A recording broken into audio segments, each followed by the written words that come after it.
Hello, everybody. Welcome to Jiggle Physics, episode 97, aka the one where we all have brain rot. Yay, It's us. true. Yep. Absolutely true. So apologize in advance if this episode is a little messy. I have my Scatterbrained? Scatterbrained. I do have my tea, so hopefully shouldn't be too bad. But you know, You're gonna have to keep us all together here, Carly. little disclaimer at the beginning, just to be safe. But my name is Carly Vellucci. I'm joined as always by my two co-hosts, Jennifer Locke Hello. and Rebecca Spear. Hello. And we are here to discuss all the gaming news that happened this week, which was a bunch of small things, but a bunch of interesting things. We are first going to start off, unfortunately, with a Activision Blizzard / Epic versus Apple corner. Just a little updates on both fronts. I know last week we talked about the Epic versus Apple ruling, and we sort of expected that it wasn't going to be the end of it because Tim Sweeney was mad, and I forget who, but somebody told NPR that like this won't be the end, you know. So it was not surprising that this week Epic filed an appeal in the court's ruling. Yep. There wasn't a whole lot of info on why, but you can probably guess because the ruling mostly favored Apple, even though it told Apple that what it did to Epic was probably not okay, but Epic still had to pay Apple $6 million. Which is nothing to Apple or Epic, either of those companies. Apple, for that matter, yeah. Yeah, if you're a multi-billion-dollar corporation, $6 million is not a lot. No. I have no idea if Epic is a billion-dollar corporation, but I assume it is. I assume. I mean, they made $5 billion off of Fortnite last year alone, so I would assume Then I guess it's a billion-dollar company off the backs of Fortnite. Yeah, because if you remember, Tim was not happy about the ruling. He said, "Today's ruling isn't a win for developers or for consumers. Epic is fighting for fair competition among in-app payment methods and app stores for 1 billion consumers." And Jen is just yawning. Hey, look. I yawn a lot, but also Epic versus Apple just kills me. Yeah, no, I know you're just yawning because, like I said, brain rot, but also it's just a very appropriate reaction. Honestly, it is at this point. Mm-hmm. And then, like I said, the other news was that Epic paid Apple $6 million in response to the ruling by the judge. But otherwise, there wasn't much else here. There was a season-ending event in Fortnite. And as they usually do, they blow something up, which they did. This time it was an alien mothership. And then the game went offline for about half a day. So otherwise, though, Fortnite and Epic are keeping sort of low key on this compared to what they've been in the past. Yeah, that's true. Which is interesting. I'm wondering who got to Tim Sweeney. I'm wondering if that's like a byproduct of having to go through the whole like judicial process. Maybe they're like, this isn't the smartest idea. But they're still doing it though. I mean, yeah, that's true. And I mean, appeals are one thing. The judge could just decide that the appeal is denied. Yeah. But I mean, Epic definitely has the resources to just keep fighting in court. So who knows? Maybe something else will come out of it instead of just more court documents that talk about people explaining what games are and if bananas can wear suits. Bananas. Yeah. I have a random question. So, say if Epic was going to go back to court again, what kinds of things can Apple once again point out about Epic? Like, oh man, like who's in, like Batman is in Fortnite. Is this really a game when Batman's there? Or Deadpool. Thanos. Literally every single possible movie character ends up in Fortnite. Literally. Yeah. I know this last season we got Rick and Morty. Oh yeah, we did get Rick and Morty. Oh. Ooh. But that makes like a lot of sense, I guess. I feel like those overlap, those fan bases. Yeah, you know what? Yeah, that does. Like the age differences are slightly askew, but generally speaking, like I feel like Fortnite is like 11-year-olds and Rick and Morty's like 14-year-olds. Okay. Yeah. There's also a corn on the cob character that like you can get it like normal or it can be like popcorny. You can make a corn on the cob. Okay. Yeah. It's like kind of similar to Peely and its feeling. They're like secret lovers. Yeah, probably. Things get heated up and the popcorn goes flying. Remember when Apple argued that itch.io had like indecent games? Yeah. Oh yeah. And now they're gonna be like, oh, but Fortnite has Peely versus I don't know, Cobby. I don't know what his name is. That's probably his name, honestly. I'm gonna look him up. Yeah, now we have to. Corn on the cob. Fortnite. Right now I just like randomly looked up weird Fortnite skins just out of curiosity. There's a lady with a taco for a head. Yes. There's Lil Whip, which is ice cream. Okay. This write-up's really funny because they're like, but Lil Whip doesn't melt, and that's concerning. Oh my god. True story. It's not real. Okay. So this is Cobb. You were pretty close. Yeah. Corny cob. Yeah, Yeah. Gross. Oh, and there was this like weird, nasty, like pumpkin pie one from last year that looked like skin that was opening. And like that made me feel uncomfortable. Let me find it. Gross. Where is it?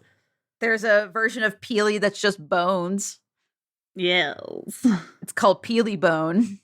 That raises a lot of questions for me, actually, because appropriate to anybody else. Yeah, I mean, it just raises a lot of questions for me because it's sort of like, so Peely has bones? I don't want a banana with bones. Yeah. That's already like dangerously close to being inappropriate. Oh man, I forgot about Meow Souls. Meow Souls. What? It's the buff cat. Mm-hmm. Meow. Oh, okay, yeah. Okay, I found it. I'm gonna try to make this visible to you guys, but this is the nasty pumpkin pie man. Ew. Oh. Like really gross looking. Is he covered in crust? Yeah, but then his like oh yeah, there's like slit openings and it almost looks like he's like got flesh underneath. Gross. Yeah. I will say it's probably fun to design characters for Fortnite because you'd be like, you just like look around the room and then you're like, it's a corn on the cob and his name is Cobb. Like come in. I realize a lot goes into making art assets for games, so I'm not trying to diminish the work of the artists on Fortnite, but at the same time, I can just look around my desk and be like, oh, let's make a gay flag character skin. And if not his skin, it'll be back bling or something. And his name will be Flaggy.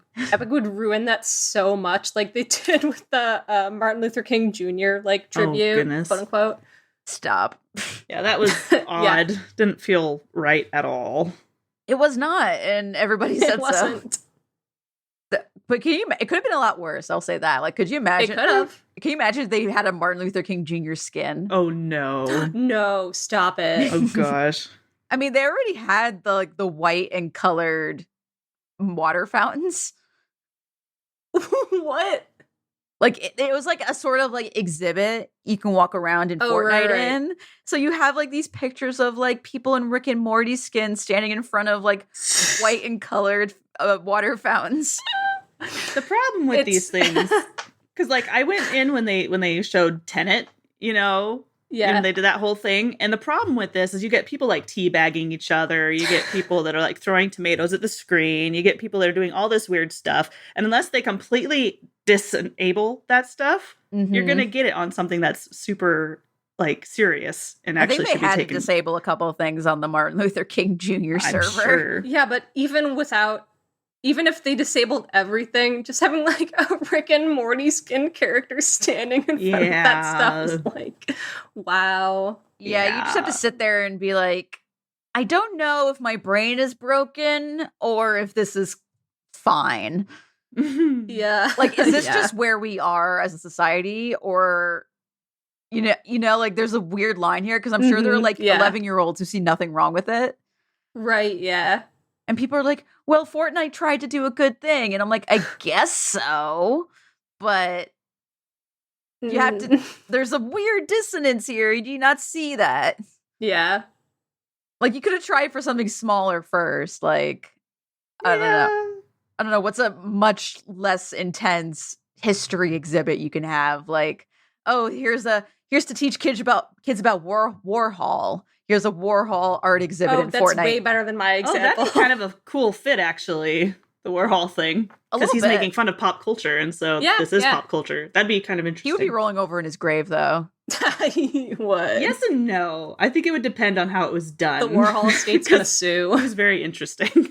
It's true. He was a very weird kind of guy who did like make fun of pop culture, but it was like in the 60s, and pop culture was just so different. Mm-hmm. Yeah. Like pop culture, like, pop culture was a thing, but it like really became a thing in like the 50s, like post World War II. So I now I want to see this. I know, right? Tim Sweeney, if you're listening. Tim Sweeney, our 19th listener, please think about it. Send us our checks at podcast@androidcentral.com. Please. A straight $1 million per person should cover it. At P.O. Box 555 Jiggle Physics Lane 69696. 6969. Stop. I'm a child. We all are. I mean, like, here I am making fun of like Fortnite, but I'm not much better. It's 420-6969. That's our phone number. I was like doing the math. I'm like, that is 7 numbers. So it is. Remember when it was like I was like when the dates are just like perfect, Yeah. Like, oh, it's April 2020, the only time it could be 420. Yeah. But do you remember, Jen, what example you were gonna put out? Because I know you said something. I was gonna say 9/11. No. Moving on. Anyway, moving on. That's the update on Epic versus Apple. We're gonna move on to Activision Blizzard update. Oh, I want to die. Cut that. No, keep it in. It's the worst thing I've ever heard. Okay, so this week, so to go back a little bit, Activision Blizzard, it's been under a lot of fire because they were fostering a really toxic workplace environment. There was a lawsuit filed by the California Department of Employment and Housing, I want to say. I could be wrong about that. It's the DFEH. And basically, it's like they fostered a frat boy culture. There was a lot of abuse, sexual harassment, a lot of women and people of color not getting the opportunities they deserve, just a lot of it.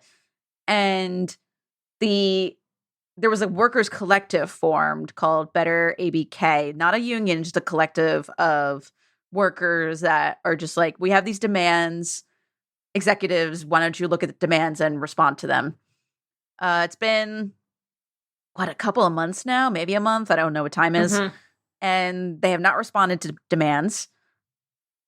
Instead, it seems like, according to a new complaint filed, they've been doing the opposite of what they should be doing in response to demands filed.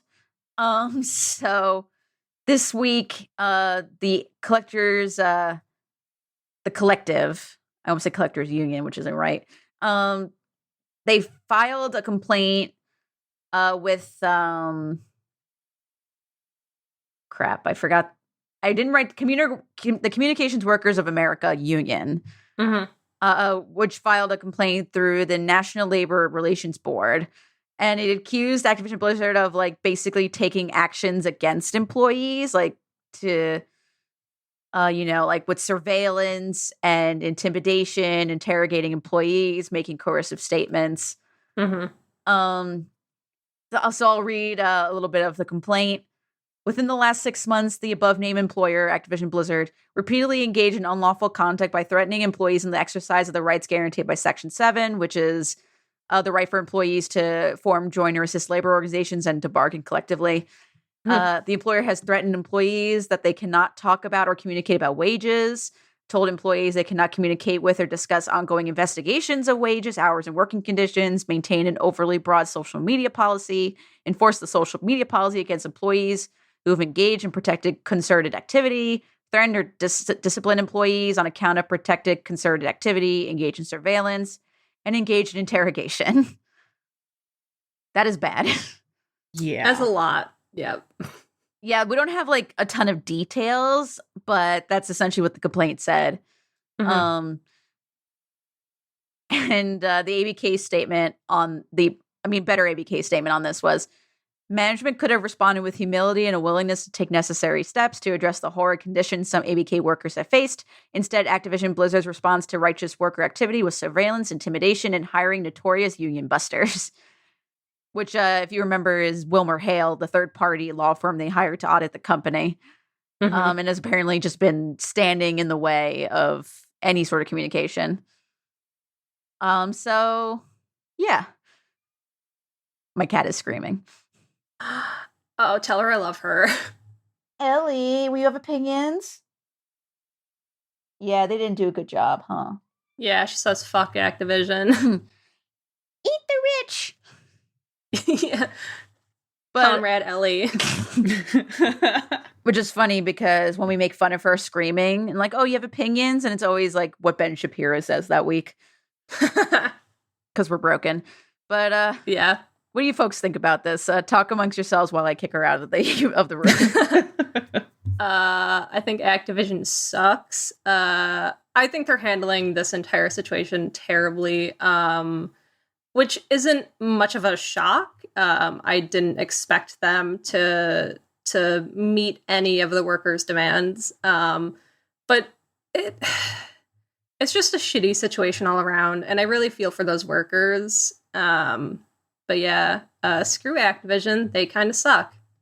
Yeah, it's just like not a good response. You could the demands were not really intense or anything. It was just like they were just like, hey, treat us with respect and change a few things that you shouldn't be doing in the first place. But alas, that was not meant to be. Here we are. And Activision Blizzard is just making it worse. Yep.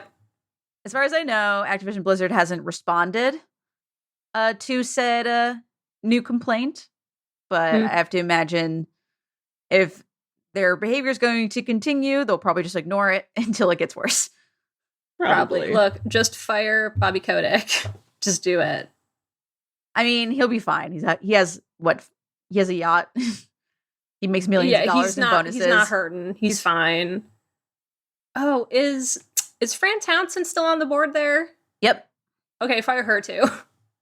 Yeah, she was removed from there was a woman's workers. Yeah, like a girl power thing. Yeah. Yeah, it was like some just internal group. Yeah. And she's not the head of that anymore. Good. Step one. Itty bitty step. Not really even a step. Fran Townsend, girl boss. Literally. Girl bossing a little too close to the sun. as the kids say. Yep. But yeah, not great. We'll continue to sort of follow this, but just sort of waiting for Activision Blizzard to say anything about any of it. Yeah, I don't know if they ever will. They don't like this attention, obviously, and they don't want to admit to anything. So I think the only things we'll really, really get might be forced through, when this actually gets into court. Yeah, it's true. Yeah, which I believe they have a certain amount of time to respond, and then it goes to trial, and I feel like that might be later this year, if I remember reading correctly. Okay. A fun Merry Christmas. I know, right? Yeah, nobody gets holiday bonuses this year. Those poor people. Except for Bobby Kotick. Yeah, only him. A new yacht. Who gets millions of dollars in a new yacht. I mean, it's California. He can hide out on that thing all year long if he wanted to. That's true. Yeah. It's either just really hot or not hot. So, but yeah, that's the update on the companies, the law, not the law companies. Who cares? Honestly, at this point, that's where we're at. Yeah, that's fair. Yay, video games is run by corporations, and we have to talk about them. And we don't want to. Ugh. Like, I'd rather talk about, people that are doing cool stuff, but alas, not a thing that is happening. And speaking of big companies, a funny thing happened this week. Just a little funny. So there were rumors going around that EA was going to delay Battlefield 2042. It's supposed to come out next month in October. And then Jeff Grubb, who's at GamesBeat and is notorious for pretty accurate leaks and rumors, he tweeted basically like, oh, there's going to be more delays, basically hinting that there was going to be some Battlefield delays, things like that. And then people noticed that after he tweeted that thing, EA stock just plummeted. Which is kind of funny. Oh my God. It's really funny. I think it just shows how much people don't understand the stock market too. Like, so many people just kind of jump with every little emotional thing that happens. I mean, it's a weird thing too, because like Battlefield is a big game for EA, but the thing I feel that drives EA more than that is like FIFA or Madden or any of the EA sports games. And none of those got delayed. Yeah. Yeah. So it's sort of like, okay, why did you freak out about Battlefield? I mean, it's one of those things where like a lot could be going into that kind of drop, but like the timing was just too perfect. Yeah. Yeah, for sure. And of course, it turned out that Battlefield 2042 was going to get delayed, but it only got delayed like a month. It's coming out in November now. Yeah, nothing. Not worth dropping. No, literally. Absolutely not. And then, of course, right after that news, the stock ticked back up. Of course. And it was stupid for everybody that jumped ship and then had to come back in. Yeah, everyone's like, oh, it's fine. Everything's fine. Okay. So people were joking that Jeff Grubb basically was like accusing Jeff Grubb of insider trading, but like, not yeah, like jokingly, not like he was actually insider trading. Yeah. He commented on the situation. I just thought it was really funny. He tweeted, basically I can't find the tweet right now, but essentially said, for no reason whatsoever, here is our company's policy. Oh, here it is. Just declaring into the ether that is against our public ethics statement to own any stock for any company I cover, and that I am in full compliance with that.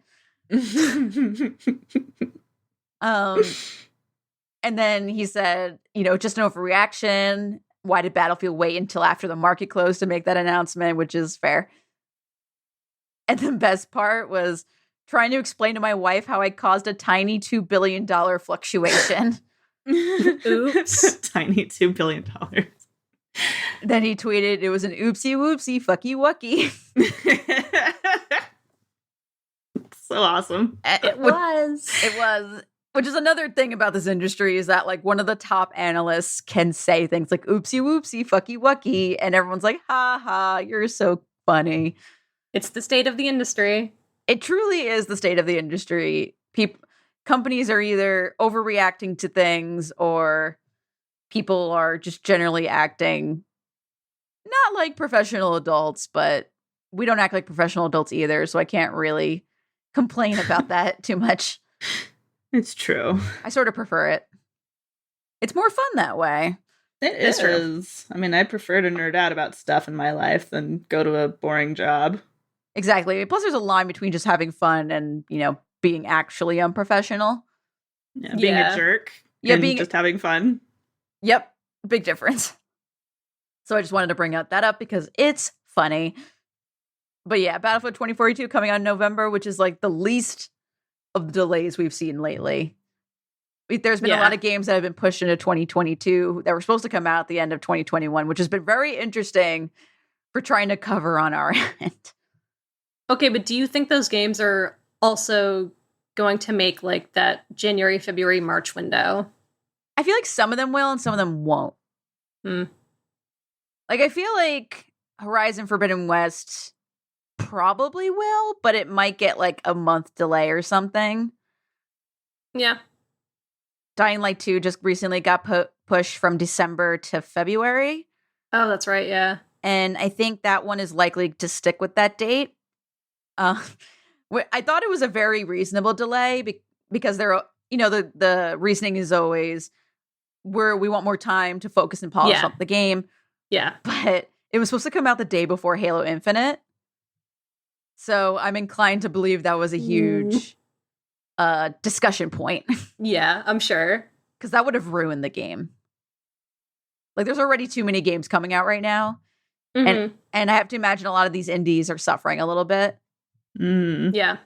Not because they're bad, but because, you have games like Deathloop out right now, which are... It's all about the timing. Exactly. And actually, speaking of Deathloop, like, I'm kind of happy it was delayed now, because thinking back, it was supposed to launch with the PS5. Oh my God. And I feel like it would have gotten eaten alive by, like, Demon's Souls and Spider-Man. Demon's Souls, maybe. Spider-Man, definitely. Yeah. But still, that's a lot to divide people's attention. And the game, I mean, I've been playing it. We'll talk about it a bit later. And it's mostly there, I think, Deathloop. So I imagine what it must have been like last year. Yeah. Just a whole bunch of mess. Because they recently had to release a patch for PC players. Yeah. It runs pretty well on PS5, but PC is always a little bit of a tricky thing. Although I did... My partner was playing Deathloop on PS5, and the game just froze for a little bit, and oh, good. And there was a little bit of lag, so I was like, frame rate drops, no. A curse on all Arcane's houses. I guess while we're here, we can talk about Deathloop, right? Yeah, spill it. Yeah, why not? That's your best transition. It's a decent one. It makes sense. It's true. It's better than my other transition this episode where I just shut Jen down and just changed subjects drastically and immediately. Oh, God. I mean, to be fair, it was warranted. Yeah, you did this, but to be fair, I did ask. So really, we're all at fault. Except for Rebecca. She did nothing wrong. I'm always innocent. Okay, now you did something wrong. Damn it. Couldn't last. I knew the moment I said that you were going to jump into a voice. It's what I do. I can't help it. I know, but it's part of your charm. Oh, yucks. But tell me about Deathloop. Yes, so I've played a little bit of it. Jen's played more of it than I have. And people, it's like the big game this week that everyone's talking about. It rightfully so, because it is extremely interesting and good. Yeah. My initial impressions of it, and the moment I booted up, I was like, oh, this is an Arcane game. Like, it's so indicative of just things the company has done in the past. It's very Dishonored in a lot of ways, in terms of just like the level design and, part of, when you're always picking up like notes and stuff around. Yeah. That's very Dishonored. I basically took my strategy for playing Dishonored game, which is trying to walk around everybody by doing weird parkour on buildings and stuff, and took that into Deathloop. So whenever I'm trying to like scale a level, I'm always looking for the rooftops, which is a very Dishonored thing. And that's the thing I love the most about Dishonored 2, was that the level design was just incredible and vast. You could get to a certain area in so many ways. And the fun was just like exploring and figuring out new paths. And Deathloop definitely has a lot of that. It's not as vast because of the district dividing, but it still very much encourages you to explore. Like last night, I guess we're going to get into some spoilers, but not a ton of them. So I guess, skip ahead a little bit if you want absolutely no spoilers, but we're going to keep it minimal. But I started on the Wenji quest. Okay, yes. We have to take out all the Wenjis. Yep. And I failed. I was really mad about it because I had like 4 left. I did the same thing. And then the game is like, well, you have to wait till the afternoon, so why not dick around a little bit in the morning somewhere else? So she's like, okay, I guess I'll go to the hangar, see what's there. And just walking around and exploring and entering buildings and listening to conversations. You learn so much about the world and the visionaries you have to take out. Mm-hmm. And nothing is as like straightforward as you think it's going to be. Like even when they're like, okay, this person is like a self-help guru. And you get and you get to them and you're just like, this is not what I expected at all. And you're just like, oh God. What like what? Yep. Yeah, Jen knows what I'm talking about. But it's a lot of fun. And the one thing I'll say in defense of it, not in defense, in criticism of it, is that I feel like it would benefit from some sort of quick save option. Mm-hmm. I know why it doesn't have it in there because of the multiplayer aspect, but I feel that if you're playing single player, like strictly, there should be an option. Mm-hmm.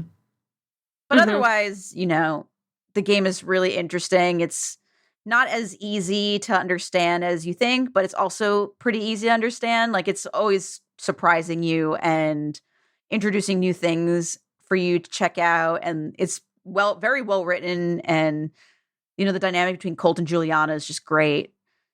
Oh, yeah. Like they're just hysterical together. The banter is just so good. Also, Colt is just such a himbo. Yeah. Like, I know himbos are all the rage these days, but he really is just such a lost cause. I adore him. But, he's great. But Jen, your thoughts? No, I mean, I agree with a lot of what you said. I do think it's just because of the nature of the game and how it's contained on the island of Black Reef, it does feel smaller in some ways than like Dishonored, because you have like the universe of Dishonored and so much history of like these different continents and stuff like that. Whereas there's some history on Black Reef, you know, before everything happens in the game, but it feels less fleshed out in certain ways. But other than that, I think it's excellent. I love how like in Dishonored and Prey, there are like tertiary stuff where, hey, you can read this note someone left this person and you can learn about their lives. It feels like they really matter in this game because they do. Like you learn, oh, this guy sets off fireworks here, but I can sabotage them at this place in this map. But now I have to find the code for the storage unit for it. It feels like it makes every note you find feel important, and I really like that. It's just so fun, and like it. I was worried it wouldn't feel like an Arcane game because it did have that multiplayer aspect. It's really fun multiplayer. You can play it as co-op if you want to. Like if you play as Juliana and you start killing Eternalists, they'll turn on her eventually. It's really fun, and you can tell Arcane put a lot of love into it. I just like I'm having a blast with it. I'm not done with it yet. I've figured out how to get, I think 5 or 6 visionaries dead in one loop. Nice. I'm pretty close. Yeah, that's pretty close. Yeah, because the goal is to get all 8 of them dead in one loop. Yeah. So then my question for you guys is, does it feel too repetitive at all, or is there enough to mix it up whenever you like do die and start over? Honestly, like it hasn't felt repetitive to me yet. But I mean, I might be biased because I can play through Dishonored. I have played through Dishonored over a dozen times, and I'm like, oh, this is so fun. But there's definitely like there are 4 main locations, but depending on the time of day you go there, you'll enter in a different area, or some other areas might be open that were closed previously that you couldn't access. So I think it does a good job at keeping those locations fresh. There's definitely a repetitive aspect to it. I'm sure some people feel that way, but personally, I find it okay. Yeah, like I've already run into a little repetitiveness, which happens when you die. Yes. And you're like, well, I guess I have to go back and try again. Mm-hmm. But nothing is long-winded enough that it becomes really tiresome.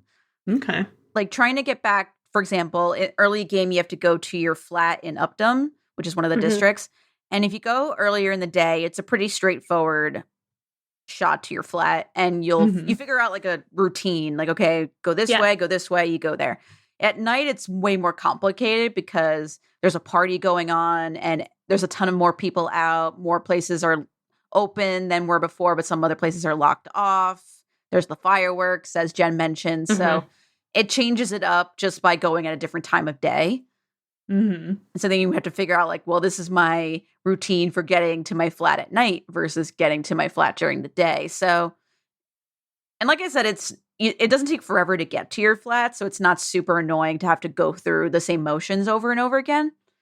I'm worried about what it's going to be like trying to get back to Wenji, because there's so many Wenjis you have to take out, and I was like, oh, I have to do this again. But it's, again, there's a trophy for killing all of her in 90 seconds. Oh God, no. I can see how you could do it, but also no. I refuse. I know. And also, I never go for trophies like that, so definitely not an issue for me. Well, I do. I know you do. You're a completionist. Yes. I just want to finish games. I have a very low bar for myself. Like, if I can finish this game, then I can go on to the next game, because I'm having so many issues right now. So I have to play Deathloop. Not have to, but I want to play Deathloop. You have to. I have to. I still have to finish Psychonauts 2. Death Stranding Director's Cut's coming out next week, or by the time you listen to this week. And Alan Wake Remastered's coming out next month. Oh, yeah, that's right. Plus, it's almost October, so how many Halloween things are you going to be playing? I have to catch up on my horror games this year. I haven't had like any time to play any cool ones. Oh God, which is sad. Well, we got to do another Halloween episode. We always have to. Oh, yes. Yeah, you're right. We do. And then Rebecca will sleepwalk, and Jen will just be like, "Nope." I'll be in Disney that week. So hey. Oh man. Cheater. You're gonna get away with it, huh? Yeah. You're not.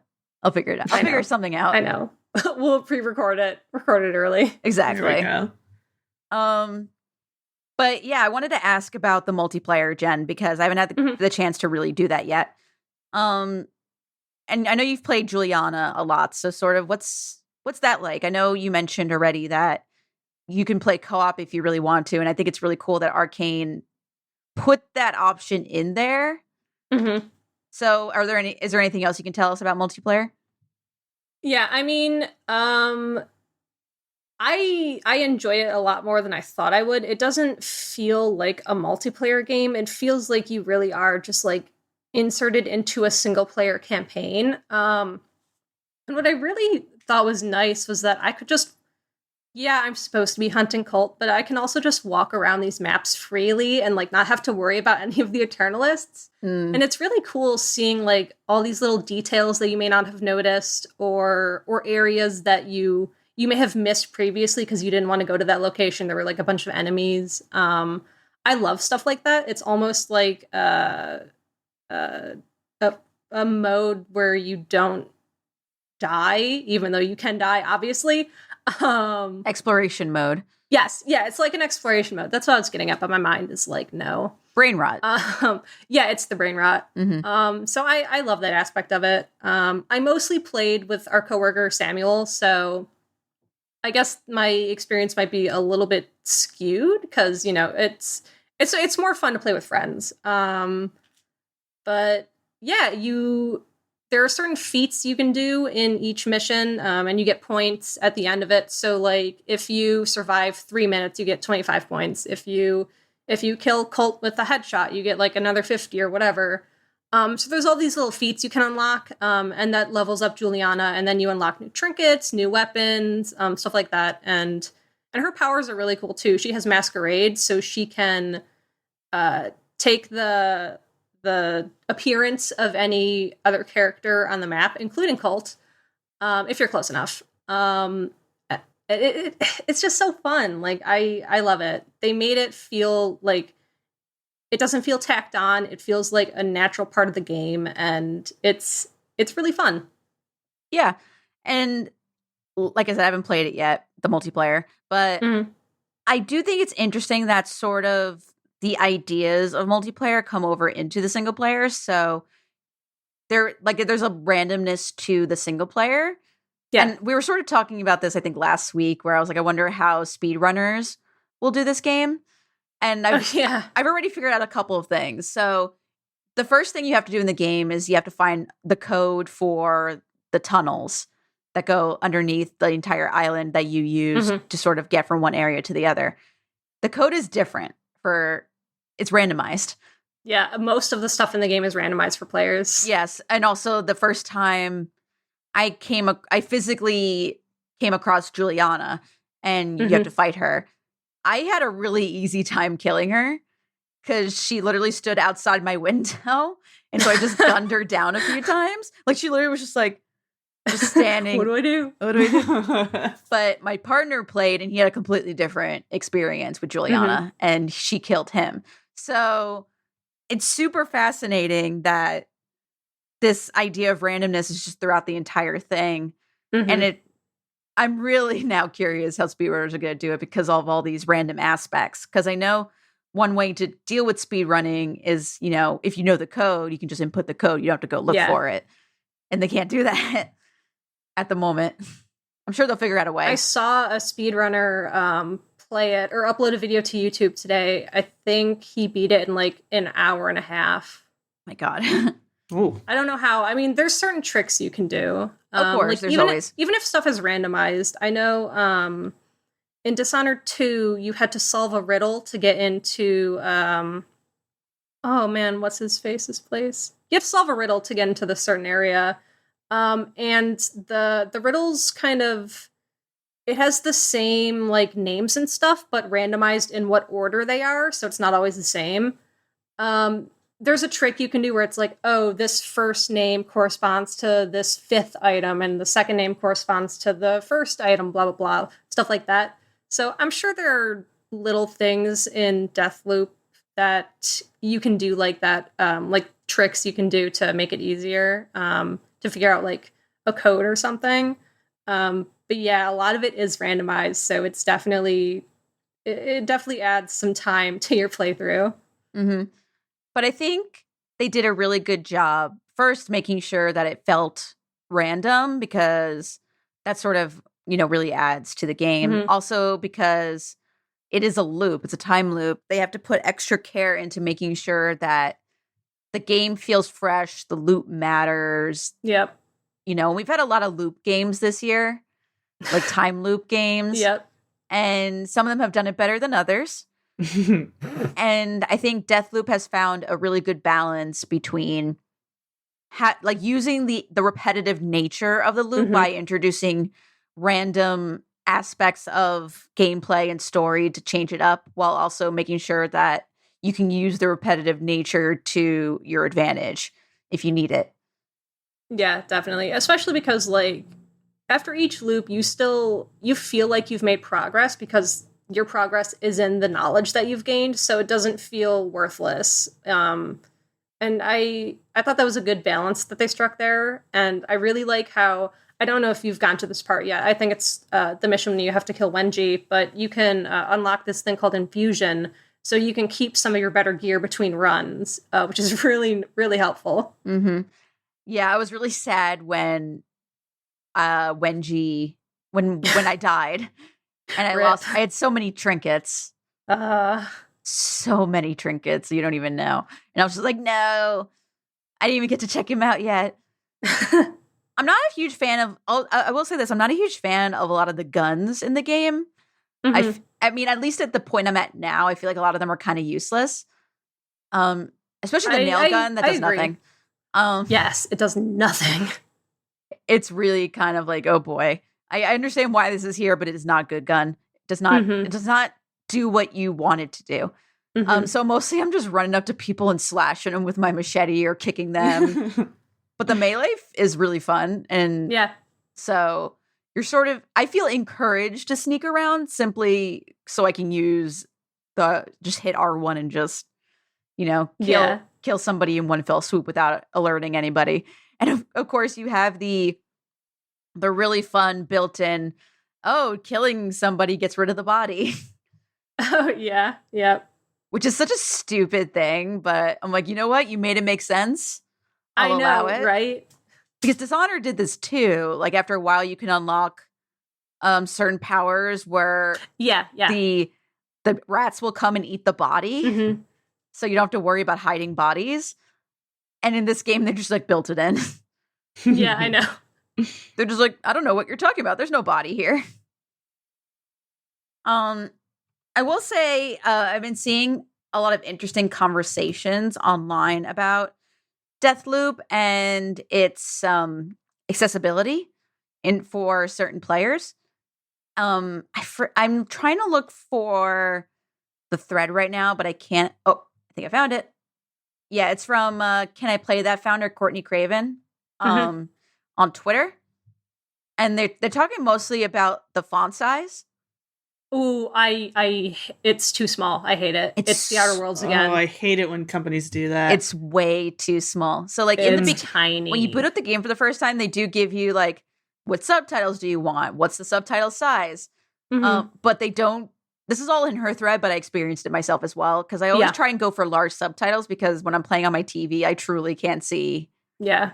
Like I'll have to like walk up to the TV and be like, what? Because I'm a blind person. Same. Like these thick ass glasses. But they don't show you what large looks like or what medium looks like.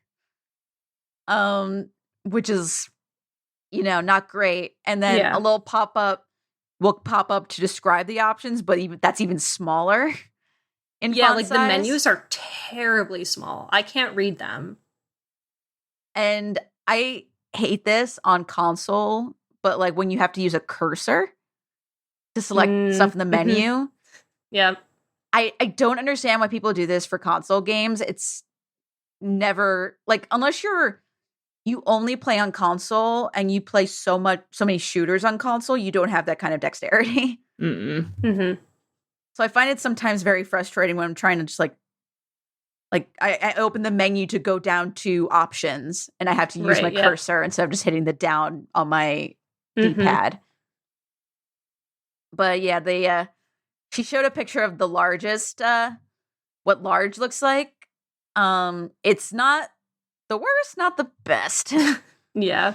And then no matter what you set the subtitle size as, the UI text is teensy. Yep. It's really bad. Yeah, and she also brought up a good point, which is so throughout the game, you see like these floating letters that spell out messages to you. But they're distorted, and there are definitely people who would have issues trying to read that sort of thing. And there's no option to change it, or even like sometimes games will give you a click to read and it'll open it in like plain text or something. Yeah. Don't get that. So there's a lot of like interesting discussions about this game around accessibility, because I definitely feel like I just feel like we're at a point where we should be better than this, at the very least in terms of font size. Oh yeah. Absolutely. Yeah. Like, it just seems absolutely idiotic too. I mean, we have massive screens now, and I get that having like massive text doesn't look good, but you can still have big text on a humongous screen and not have it be overbearing. Exactly. And it could still be stylized while still being on the larger side. You don't have to sacrifice a certain look in order to get a certain font. Yeah. And I also, Courtney brings this up as well, and I also noticed it. Sometimes it's hard to tell if you're crouched. Oh. Yes. Yep. You get like a tiny black vignette around the screen when you crouch, but it's not enough, and it goes away, I think, after a little bit. So I'm constantly having to like uncrouch and then crouch myself to make sure I'm crouched. Because I'm pretty sure, because he moves fairly quickly in crouch, so it's a little tough to say for sure. And sometimes like you can't tell heights in games either. So I will say that I think the UI has some issues, and I think they could do a better job with accessibility options. Especially like I can understand maybe smaller games not having the resources or the time to do like Last of Us Part 2 levels of accessibility. Yeah. Right? I know that's not something everybody can do, but there's things you can do like font size that I feel like should be a part of your early conversations. Like making sure you have those options and making sure your UI is understandable and easy to see. Because I will say also, and she does also bring this up, because like, you know how you can use antennas to unlock doors? Yep. Sometimes they're a little hard to see. And like you won't know it's there really until you bring it's called the hack-a-majig, because of course it is. Yep. And you hold it up and it's when you put in your crosshairs and it's just like, oh, you can hack this. Yep. So I think it does a good job with, like, it's a gorgeous game. It plays really well. It's not an especially difficult game. Like it has challenges for sure, but it's not like immensely difficult in any way. Like it explains the world to you in a way that's easy to understand. Yeah. You pick up the mechanics really quickly. But there's just some things they could have done to make it more accessible to other players. And I feel like, but this is also if they can fix in a patch. So I'm hoping that they take this to heart and actually like think about it. Yeah, there's definitely like quality of life improvements they can make. And like right off the bat, I noticed those the font size, and I actually kind of got a headache within the first couple hours of playing it. And I was like, I messaged our coworker Sam. I was like, is it just me or is this like tiny? And he was like, no, it's tiny. And you know, the criticism around the game has been interesting. I'm just wondering, you know, like there are websites like, can I play this? Can I play that? I mean, I apologize. And it's a media outlet specifically for disabled gamers about accessibility. I just wish I had seen more of that in reviews from like mainstream publications about like the font size is too small, the UI is a little weird, like things like that. I think should be a more mainstream conversation, especially around something like Deathloop, like a really big game. And I will admit that like sometimes I don't think about it. I just, even when the font is too small for me, I'll just be like, it's a thing. And like you did it too. And we're both like, we wear glasses, you know, we have bad eyesight. And we're both like, yeah, this is fine. It's like, no, it shouldn't be fine. Yeah. And then there's Rekka over here, like, I got 20/20 vision. Yes, I do.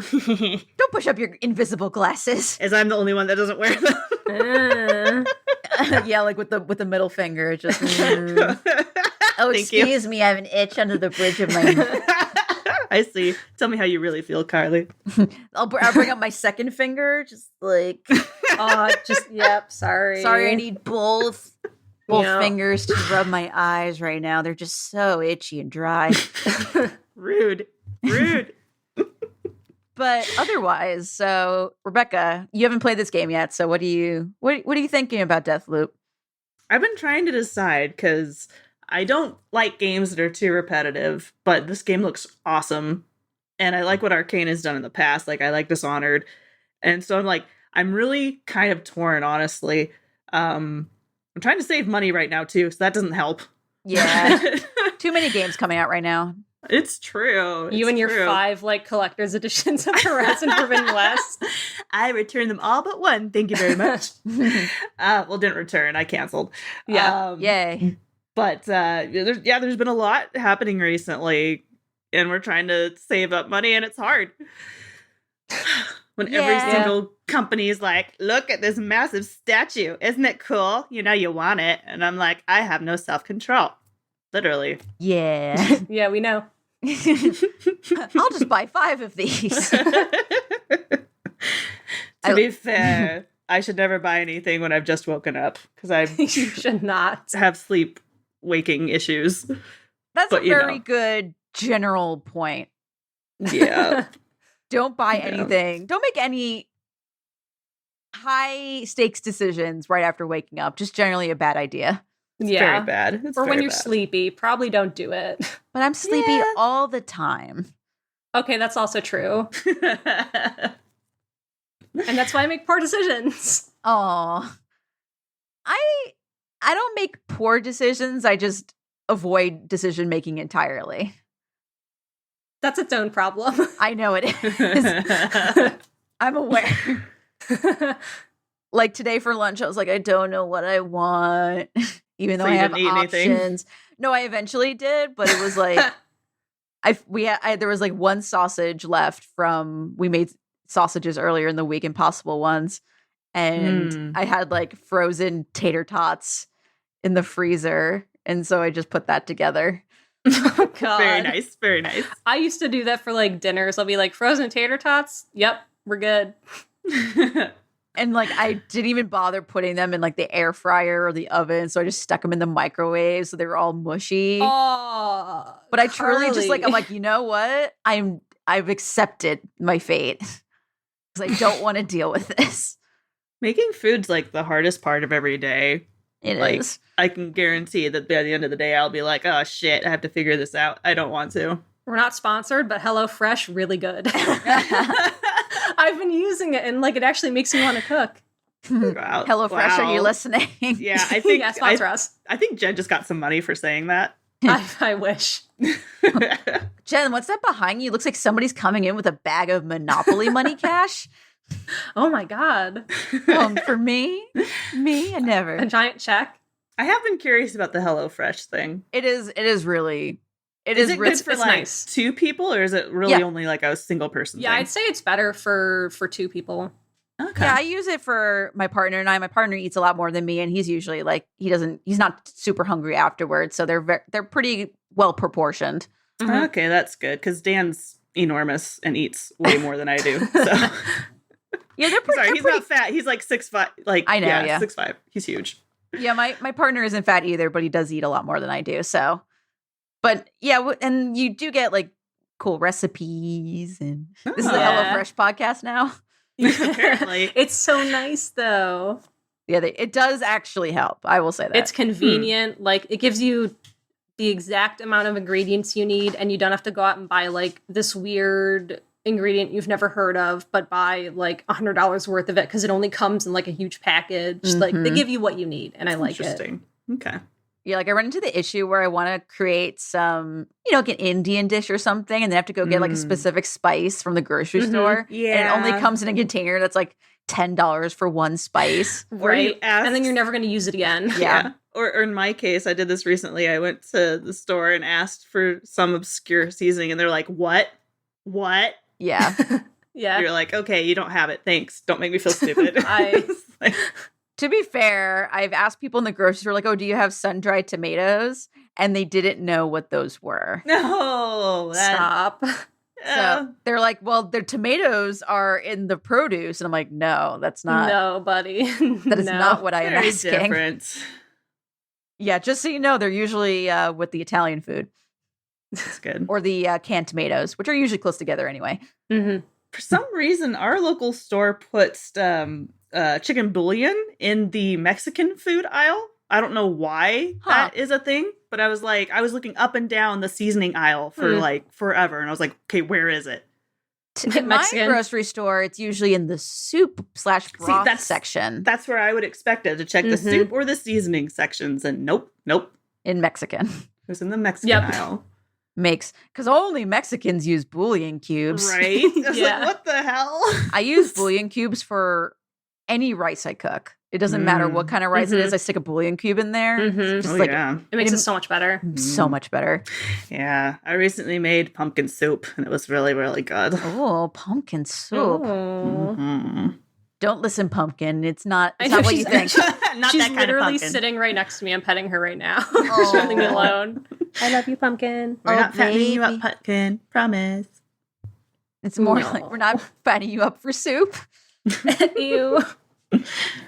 Doggy soup. No, but not it is for you. It is pumpkin season though, so It is. It is. I don't know if you've ever had the pumpkin scones from Starbucks. Oh no, they are dangerous. They're covered in frosting, and they're really like soft, and they taste so good. I don't like pumpkin flavored stuff though. I like pumpkin seeds, but pumpkin flavored, don't like it. Well, question: Do you like pumpkin? Do you not like pumpkin flavoring, or like the allspice cinnamon flavoring? Because those are two sort of different things. Like even pumpkin pie, I don't like. Okay. Fair enough. Whatever floats your boat. You could be wrong. It's fine. Yeah. And I mean, you like tea, so. I finished my teas and I have not yawned, so it was the right call. Good for you. Jen just hates vegetables. She won't eat anything that's plant-based. I love vegetables. How dare you? But they come from the ground.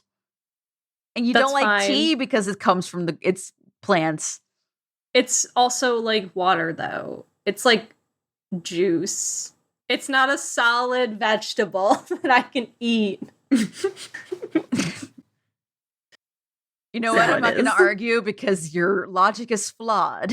I'm just saying. Look, I'm in the majority of people because tea is good. Ugh. I don't like coffee, though, but... Coffee's okay, but it's like... My coffee is more like milk and sugar with a little bit of coffee in it. Yeah, like pumpkin spice latte. Oh my god. I wish. I can't. My body doesn't like it. I used to be able to drink coffee all the time, and then one day I woke up and my body was like, no, you're not drinking this anymore. Yeah. No, I lived most of my life not being able to have coffee or tea, and now I am making up for lost time. So that's true.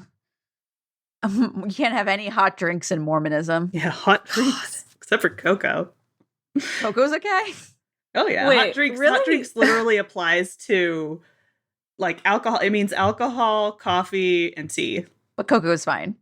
But cocoa's fine. It doesn't actually mean, like, hot drinks. I see. There are exceptions to these rules. Okay, I'm on to you, Mormons. Well, I was listening to a podcast about, like, the history of Mormonism, and according to this podcast, they said that like the reason why that's a rule in Mormonism is because Joseph Smith used to have people over at his house at night and they would drink like coffee and hot alcohol, and his wife got tired of cleaning up after him. So oh my God. he basically instituted it in the religion that he went to the Lord and the Lord told him these things were bad. How do we saying it wrong, Carly? You're saying it wrong. The angel Moroni. The fact that I know anything about Mormonism just like breaks my brain.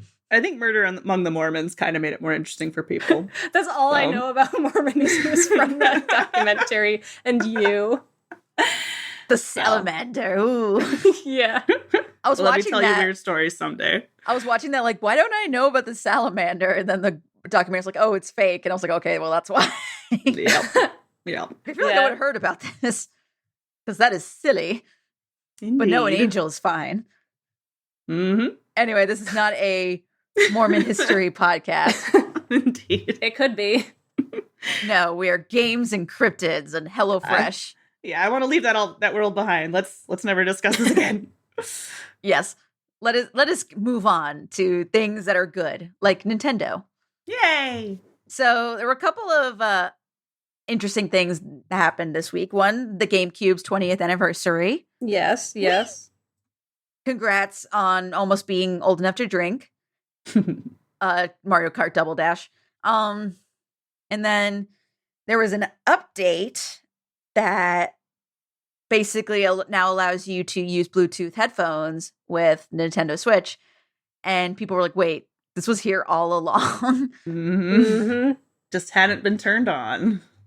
Yeah, so Rebecca, let's start with the Bluetooth thing. So explain a little bit what like this update does and all the other stuff that's in the update. And yeah, sure. Why wasn't it turned on? Do we know? Like, Nintendo makes a lot of weird decisions, so I've stopped trying to determine certain things that they do.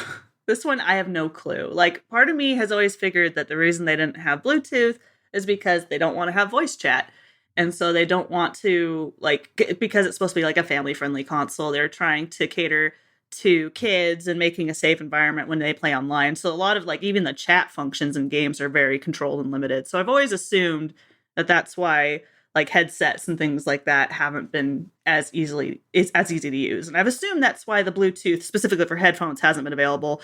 But we've had Bluetooth for connecting wireless controllers since the beginning of the Switch. Mm-hmm. So they literally, just flipped the switch and turned on Bluetooth. So now, like we used to have to use these special dongles or adapters to make it so that wireless headphones could work with the console. But now you can literally just go into the settings and pair your headphones, your Bluetooth headphones, and you're good to go. So it's a whole lot easier than it used to be. Yay. Yeah. Good for everybody who wants to play wirelessly. Oh, yes. Yes. I hate having a cable between me and my screen, so this is I nice. just sort of deal with it. Like, I'm just like, whatever. Yeah.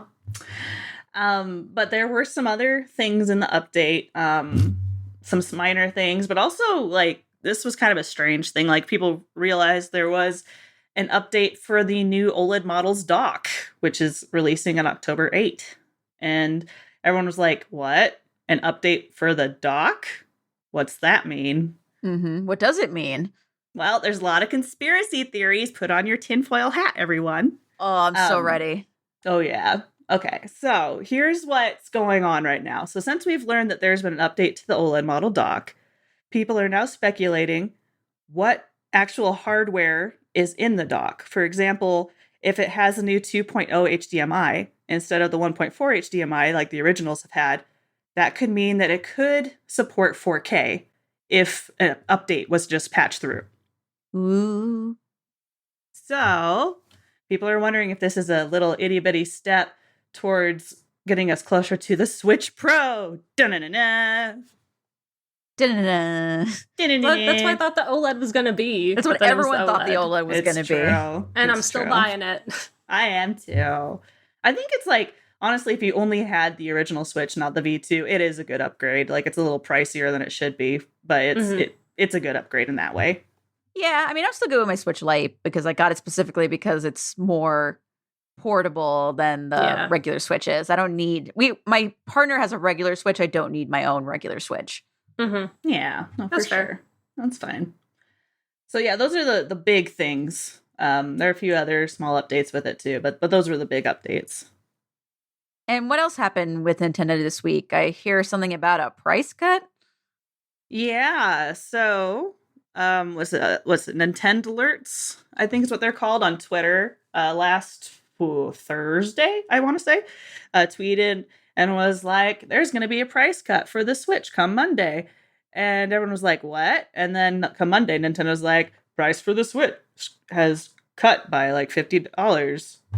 And then everyone was like, "What about the US?" And they were like, no. The end. Sorry. But it makes you wonder, like Nintendo has done stuff like this in the past where they don't explicitly answer quite right. Like they omit certain things. So it could be that they're planning for this to happen later. Like I could see this happening around Black Friday or something like that. But for now, looks like there aren't plans to do it here either. Which is weird because the OLED model's coming out. So you'd think the older models would get a price cut because that's just generally how things work. Yeah, that's for sure. Maybe, I don't know how the prices are, like how well the Switch has been selling in the UK versus the US, but it's been selling very well here. So maybe Nintendo doesn't want to do it yet. Yeah, it's been selling really well. I believe NPD had a report this month. I'm just sort of pulling it up now. Yeah, so basically console spending is still very, very high, despite the fact that a lot of people can't get certain consoles. Video game sales in August hit a record $4.4 billion. And the Switch continues to outshine the Xbox and the PlayStation. Yeah. I mean, part of that's skewed, obviously, because it's harder to get the PS5 and the Xbox right now. But still. For a long time, it was hard to get a Nintendo Switch, too. So it's true. That's true. It's true. And now, every once in a while, when I go to the store, I actually see Nintendo Switches there instead of them completely always being gone. So there's some traffic going on through here. Oh, they definitely improved upon the situation, whether they just increased the stock or people finally calmed down. But I don't know how much they could have calmed down because the Switch is still the highest selling console right now. It's worth noting, according to the MPD group, that the PlayStation 5 is still leading in actual terms of dollar sales, but also it's way more expensive than the Switch. So, like double, not really, but almost getting close. I mean, the PlayStation 5 is $500 and the Switch is $200, $250, $300. Yeah, so almost double. Yeah, it's quite a lot. It is quite a bit. Yeah, just a little bit. Yeah. We've also gotten some other exciting news Nintendo-wise this week. If we want to talk about that now, or we could save it for later. What is it? The N64 stuff. Yes, talk to us about that. All right. So last week, Nate the Hate is a guy that does a podcast. He's an insider. And he was talking about the fact that he was very, very, very, very confident that we'd be getting Game Boy and Game Boy Color games coming to one of the last two like emulators on Nintendo Switch Online that hasn't been unveiled yet. And so then like Nintendo Life and Eurogamer and all these other places reached out to their sources and confirmed that this is happening. And then Eurogamer went a step further and was like, other retro console games are in the cards too. And so then Nate the Hate this week got on another podcast and talked about how N64 games are also coming. So this has got a lot of people pretty freaking excited. And I'm like, we're waiting, right? Like this time of year, in September, we usually get a Nintendo Direct of some sort. And it's usually kind of a big one because it's the one that gets everyone ready for the holiday season. Yeah. So it's very likely that this information could be announced then. And so we're kind of at this point just waiting for Nintendo to, confirm that this is all true. Pull the switch, if you will. Pull the switch, yeah. Not pull it from shelves, but No.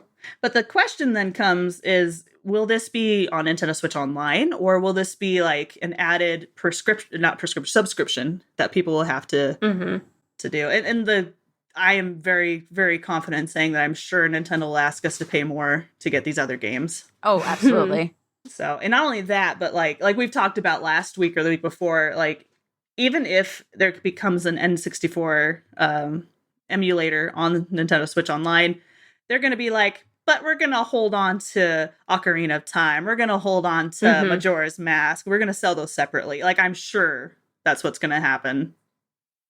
So we'll just have to see which ones are actually included. Plus, there's the whole, GoldenEye 007 licensing issue. So it probably won't be on there. And Rare is now owned by Microsoft. So we've got Banjo-Kazooie and Conker's Bad Fur Day and Jet Force Gemini, all those others. Like, they're probably not going to be in an emulator unless that's what Phil Spencer's shelf was hinting at when that Nintendo Switch was on there. To be fair, I feel like Xbox and Microsoft is very more open-minded in that regard of like letting other companies like use their IP.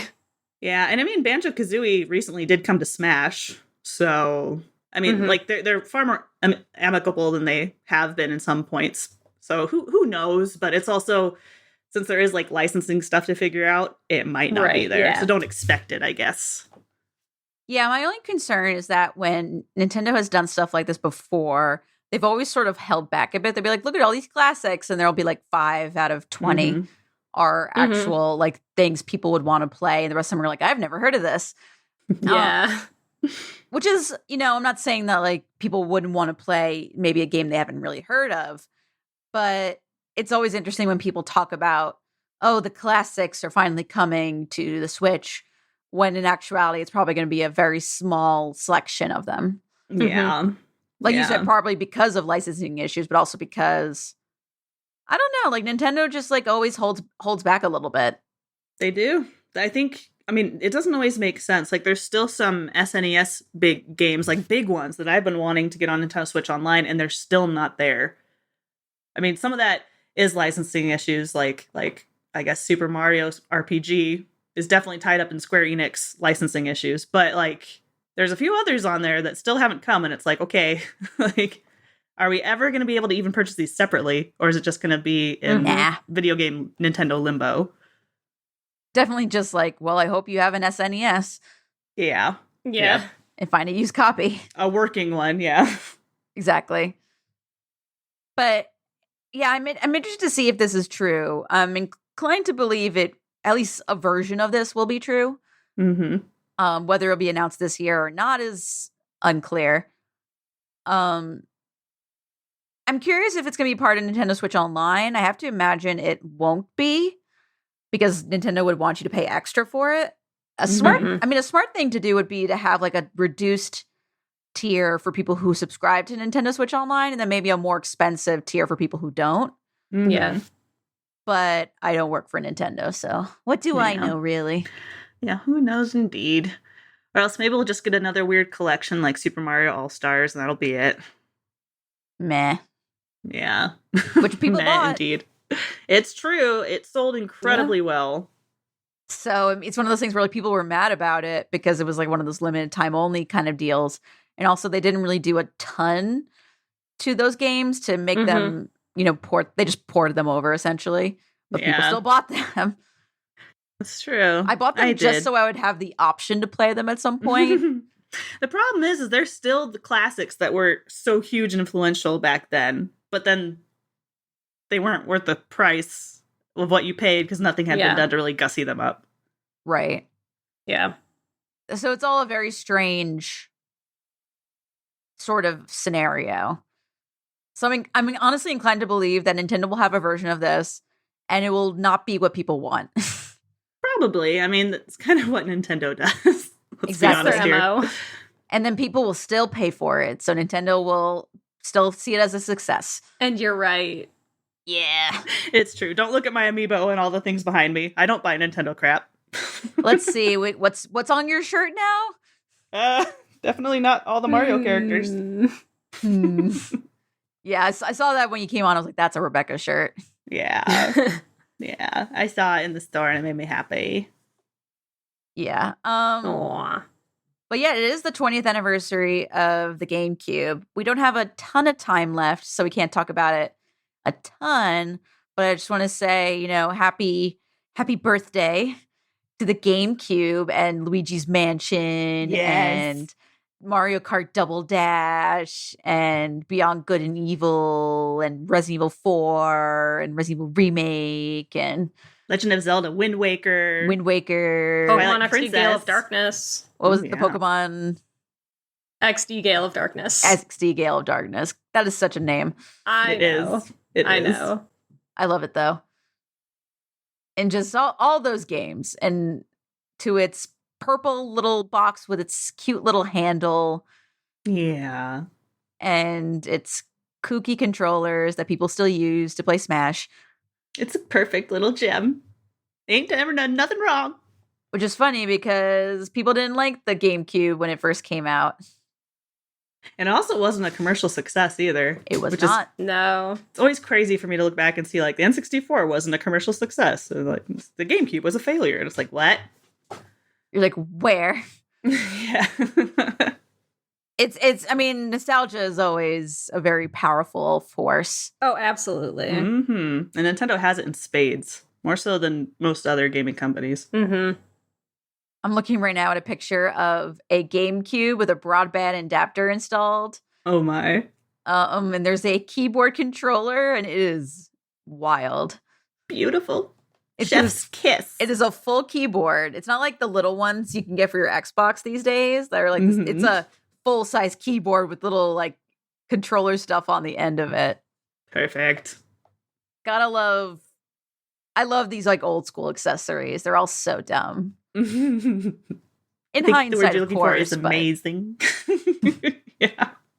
Like, of course, like in hindsight, I'm like, that's stupid.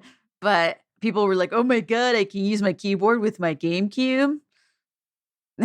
It was apparently a keyboard produced so people can talk to each other in Phantasy Star Online. That's amazing. Whatever you say about Nintendo, they were always trying weird experimental stuff with accessories. Mm-hmm. Kind of forced other companies to try things too, even if those never really went anywhere. Yeah, I mean, Sega did its best. Yeah, they were afloat for a little bit. I mean, they were the rival to Nintendo, the real console war. Yeah, and then Nintendo was like, edgy Blue Hawk. Yeah. Yeah, because Sonic was totally radical. Dude. You know it. Sega! I know.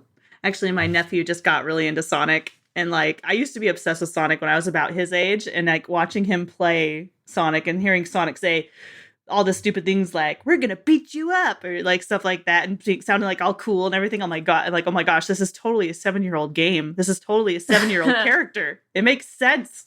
It does make sense. Yeah, I want to get into Sonic, but it's so hard because none of the recent ones have been very good.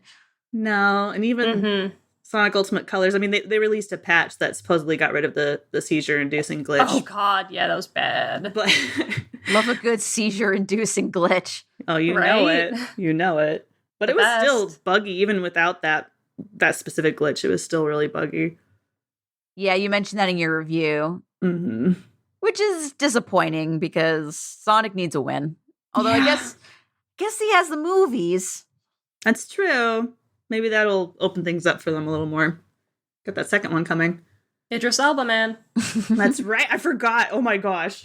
How can you forget? It's the only thing I remember every day. I know. It's like the only thing that keeps me going. Like every morning, Jen wakes up, looks over at Idris Elba's portrait on her wall, and goes, "Someday soon, Knuckles. Someday soon." It's Idris Elba dressed as Mothman. Yeah. Beautiful. I'm ready for the next Mothman movie starring Idris Elba as the Mothman. I would die. If this happened, I would like laugh my head off hysterically. Have either of you ever seen the Mothman Prophecies? No. It was a movie from, I want to say the early 2000s. It had Richard Gere in it. And it was sort of about the Point Pleasant thing.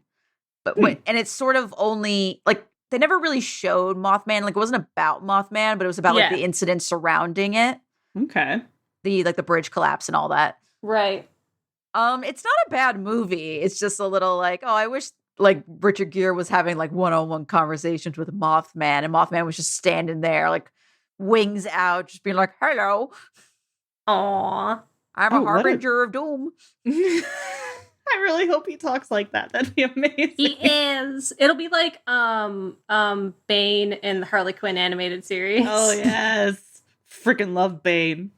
I love Bane, and Harley Quinn is like the best. Yeah. Yes. I think about him daily, truly. Yeah, no, him and Killer Shark from that specifically are hilarious.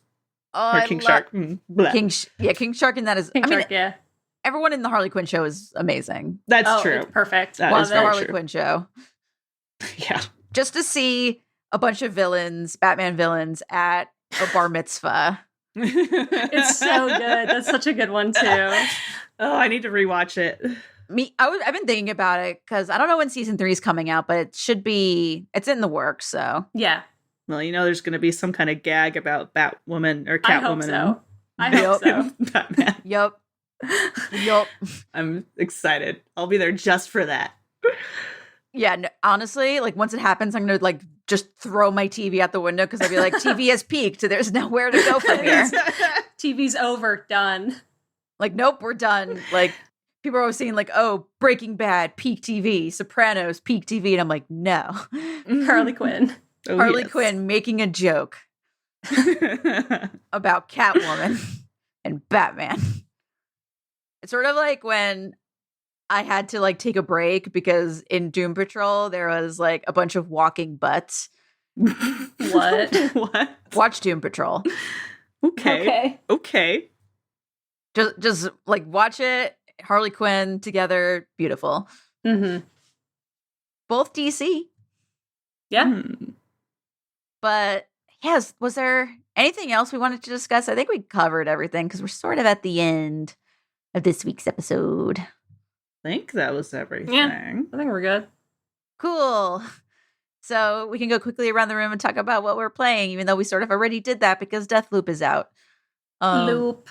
But yeah, playing Deathloop, Psychonauts 2, Death Stranding, Director's Cut coming soon. Got I'm sure there's other things. Jen. I mean, if it wasn't obvious, Deathloop all day, every day. Yeah. Rebecca. Well, I'm playing on my SP, and I'm still doing Leaf Green. Hell yeah. And yeah, it's been awesome. And also been doing Minish Cap, Legend of Zelda Minish Cap on SP. My Dan and I pulled out our GameCube for the 20th anniversary. Your Dan. I hate the word husband. Is that weird? But I've always hated the word husband. Like, I hate using weird. it. I don't call my partner my boyfriend because I think the word boyfriend is like, oh, we're in high school. We're going steady. Oh, seriously. Going steady. We're going steady. Maybe we'll hold hands. I don't know. Oh my gosh. Tell him I'm angry. I don't want to talk to him. I don't want to talk to him. He didn't give me flowers. Oh my God. But yeah. What are you playing on What'd you play on GameCube? So yeah, we pulled out the GameCube on the 20th anniversary, and we played Super Smash Bros. Melee and Mario Kart Double Dash, and I forgot the last one again. What is it? Mario Party, right? Mario Party 6. Yes, Mario Party 6. And it was fun. And I beat him most of the time, but then he trounced me in Double Dash. So it was fun. Are you sure it was fun? You sound a little like, I guess you won Double Dash. Fine. I'm a little annoyed because I don't know why, but like the Mario Kart 8 Deluxe on Switch, I don't know why, but I can beat every single person even when I'm drunk. I am really good at that game, and I don't know why. But then going back to the GameCube, I just could not get a handle on it, so I don't know what's happening. Was it the controller? That, you know what? It was the controller. Yeah. We'll just go with that. That's the controller. Mm-hmm. Definitely. For sure. That controller that everybody uses. Definitely that. I mean, at least you're good at some Mario Kart. I'm not good at any of them. Well, Double Dash was the best Mario Kart. Fight me. They should bring it back. No, it's fun. They had some fun ideas. That's a game they should port over to the Switch. There we go. Nintendo, are you listening? Yeah. Nintendo's like, why would we listen to you? You diss us too much. I know. Seriously. We have a very love-hate relationship with Nintendo because on the one hand, they're a corporation. We got to criticize them. But on the other hand, it's Nintendo. Gotta love them. And we love the Switch and Mario. And Mary and Zelda. Mario. Zelda. Yeah. And Lank. Shamish. Shamish. Yeesh. Seamus. I got a little close. So close. A little. Anyway, that wraps up this week's episode of Jiggle Physics. As always, you can follow us on Twitter at JigglePod. You can also follow us all individually on Twitter. I am at Velociraptor. Jen is at Genlock95. Rebecca's at RR Spear. You can also email us at podcast@androidcentral.com. And subscribe wherever you get podcasts. But if you subscribe on Apple Podcasts, be sure to give us a rating or review. It takes a couple seconds and really helps the algorithm notice that we exist. And who doesn't love a little validation on this here internet every so often? You know. I do. The internet has broken my brain and need validation even though I don't want it. Yeah. Same. But anyway, have a good week. Stay safe. Wash your hands, wear your mask, get vaccinated, and yeah, we're still in a pandemic. Bye, everybody. Bye. Bye.